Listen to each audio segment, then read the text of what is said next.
أول فيديو طويل في القناة، الفيديو الذي ستتعرفون فيه على سرداب ومن هو الشخصية الرئيسية في القناة.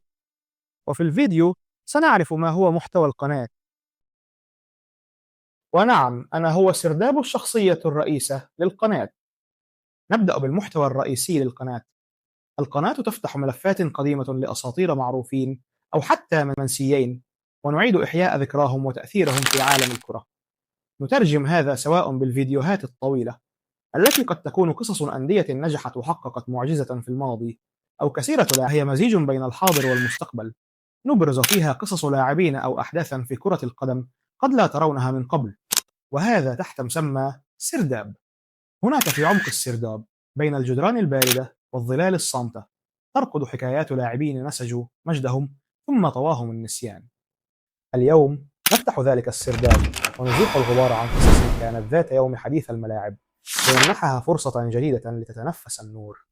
والآن ننتقل إلى الجدول الأسبوعي، وهو 3 أوشورتان في الأسبوع: الأول يوم الثلاثاء، والثاني يوم الجمعة، والثالث يوم السبت. أما الفيديو الطويل فمعدل تنزيله ما بين أسبوع أو أسبوعين يوم السبت.